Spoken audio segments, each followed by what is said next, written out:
Hello everyone, हम पढ़ रहे हैं खनिज एवं धातु, जो कि हमारा 4th चैप्टर है। इससे पहले भी मैंने एक वीडियो यूट्यूब पर और ग्रुप में अपलोड कर दिया है। उम्मीद करती हूँ कि उस वीडियो को भी आपने देख लिया होगा।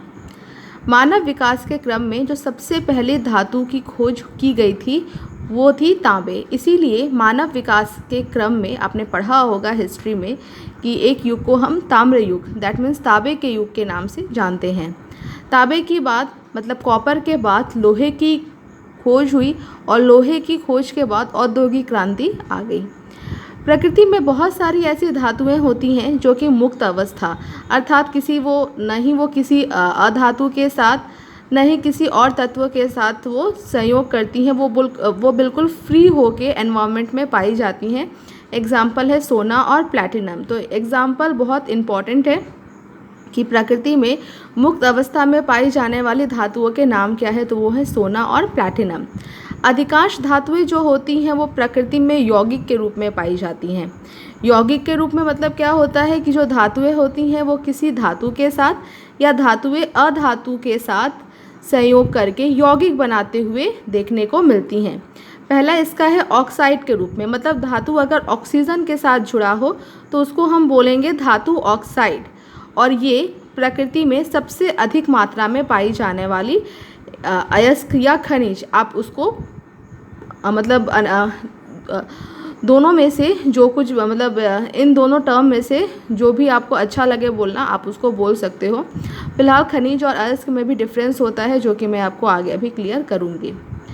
तो प्रकृति में सबसे अधिक मात्रा में जो धातुएं हमें देखने को मिलती हैं वो ऑक्सीजन के साथ ऑक्सीजन के साथ संयुक्त रूप से वो पाई जाती हैं, जैसे लोहा, एल्युमिनियम, मैग्नीज।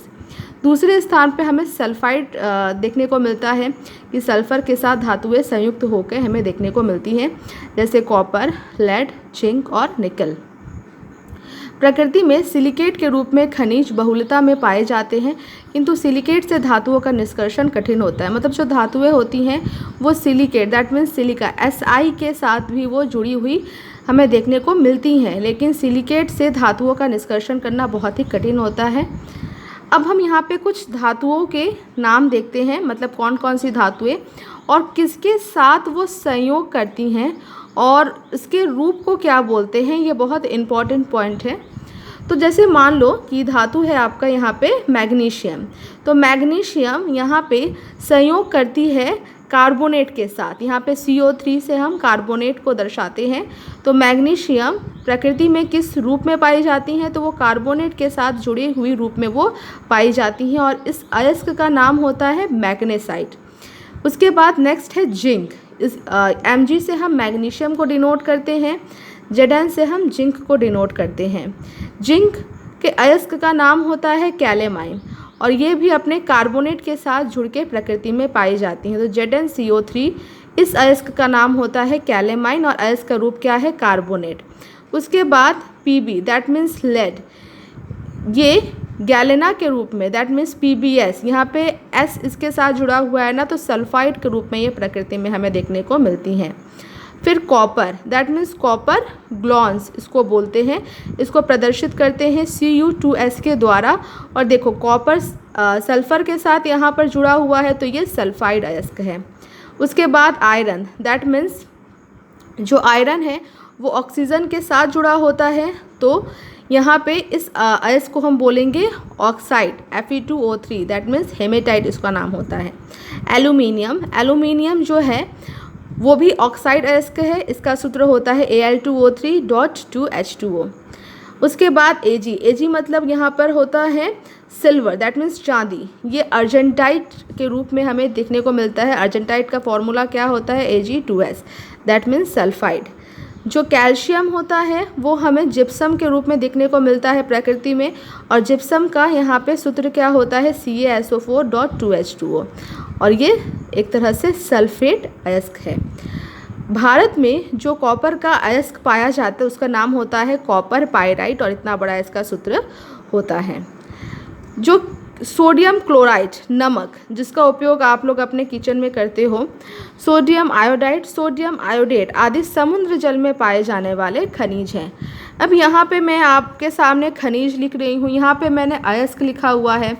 अब चलिए दोनों में हम डिफरेंस को समझ लेते हैं कि खनिज और अयस्क में क्या डिफरेंस होता है। भूपर्पटी में प्राकृतिक रूप से पाई जाने वाली अकार्बनिक तत्व अथवा यौगिक को खनिज कहते हैं। दैट मीन्स प्रकृति से हमें धातुएं जिस रूप में प्राप्त होती हैं, चाहे वो हमें अकार्बनिक तत्व के साथ या अकार्बनिक तत्व के रूप में या किसी अकार्बनिक तत्व के साथ जुड़ी हुई हमें वो प्राप्त हो सकती हैं, या यौगिक के रूप में हमें वो प्राप्त हो सकती है। जिस भी रूप में धातुएं हमें प्रकृति से प्राप्त होती हैं उसे हम खनिज कहते हैं। अब अयस्क हम किसे बोलेंगे? यदि खनिज में धातु की मात्रा अधिक होती है तो उससे धातु का निष्कर्षण, यहाँ पे निष्कर्षण का मतलब होता है निकालना, सरल एवं लाभकर होता है।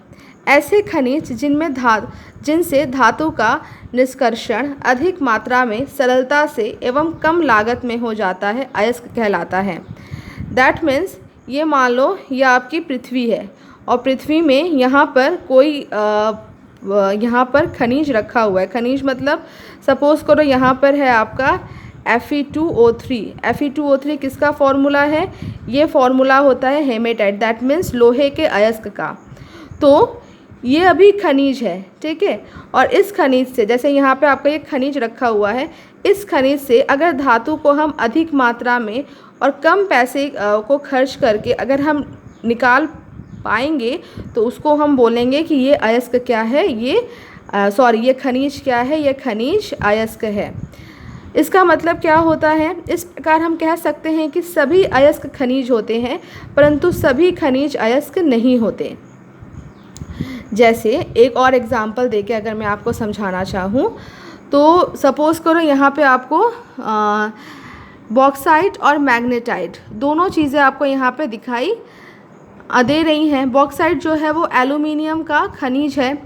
अब देखो, बॉक्साइट को लिखा है एल्युमिनियम का खनिज, लेकिन इसको हम एल्युमिनियम का अयस्क भी बोल सकते हैं। क्यों? क्योंकि बॉक्साइट से हम क्या कर सकते हैं? एल्युमिनियम को अधिक मात्रा में निकाल सकते हैं, बहुत ज़्यादा मात्रा में निकाल सकते हैं और पैसे का खर्च भी बहुत कम आता है। मतलब काफ़ी कम पैसे में हम काफ़ी ज़्यादा मात्रा में धातु के यहाँ पर निष्कर्षण कर सकते हैं। तो ये क्या है? ये एक अयस्क भी है। तो हम सभी अयस्क को खनिज बोल सकते हैं, लेकिन सभी खनिज को हम अयस्क नहीं बोल पाएंगे। क्यों? क्योंकि प्रकृति में जो सारी धातुएं होती हैं वो किसी न किसी तत्व के साथ वो जुड़ी हुई वो पाई जाती हैं, लेकिन हर यौगिक से उनको हम सरलता से अलग कर पाएंगे ये मुमकिन नहीं होता। तो इसलिए क्या है कि सारे खनिज में से हम धातु को सरलता से अधिक मात्रा में नहीं निकाल सकते, लेकिन जिन खनिजों से हम धातु को अधिक मात्रा में सरलता से निकाल पाएंगे उन खनिजों को हम अयस्क का नाम देते हैं। जैसे अभी मैंने आपको अपनी कॉपी में भी लिख के बताया और यहाँ पर भी लिखा हुआ है। तो magnetite, calamine, galena, copper glance, hematite, bauxite, argentite, gypsum, ये सारे क्या है? अयस्क के नाम हैं। ये सारे खनिज भी हैं। खनिज को हमने अयस्क क्यों बोला? क्योंकि यहाँ पर हम अधिक मात्रा में कम पैसे देके धातु को अधिक से अधिक मात्रा में निकाल सकते हैं, इसलिए इन खनिजों को नाम हम अयस्क देते हैं। उम्मीद है कि आपको अंतर समझ में आया होगा, और कुछ अगर डाउट है तो आप लोग YouTube पर कमेंट करके पूछ सकते हो। Thank you.